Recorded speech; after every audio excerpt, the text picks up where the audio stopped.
یہ جو چرچ میں خدا کے خادم، میں صرف اپنی بات نہیں کر رہا، تمام خادموں کی بات کرتا ہوں۔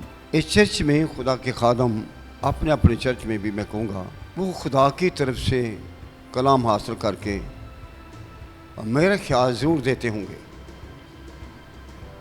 میں اپنی بات کرتا ہوں، میں نے کبھی بھی اپنی مرضی سے خدا کا کلام نہیں سنایا۔ اگر اپنی مرضی سے کوئی خادم کلام سناتا ہے تو اس کے اندر لازمی کوئی مفاد کی بات ضرور ہوتی ہے۔ میری بات کی سمجھ آ رہی ہے نا؟ اگر کوئی خادم اپنی مرضی سے کلام سناتا ہے تو اس کے اندر کوئی اپنے مفاد کی بات ہوتی ہے، یا کبھی کبھی کلام کے اندر لوگ کسی کے ساتھ تانا زنی بھی کر رہے ہوتے ہیں، کسی کو کچھ نہ کچھ اپنا غصہ نکال رہے ہوتے ہیں۔ میں نے بہت دفعہ سنا بھی ہے، لیکن میں نے کبھی ایسا نہیں کیا۔ نہ تو مجھے کلیسیا پر کبھی غصہ آیا ہے، کوئی آئے یا نہ آئے، کوئی جا رہا ہے کوئی آ رہا ہے، میں جب بھی اسے ملتا ہوں میں اسی طرح ملتا ہوں۔ میں نے کبھی کسی سے منہ نہیں بڑھا کہ تو کیڑے جانا ہے، کتنے جانا ہے، کیوں جانا ہے، میں نہیں کبھی۔ نہ میں کسی دوسرے پاری کو دیکھ کر میرا پریشان ہوتا ہوں، میں اس سے ملتا ہوں اور میں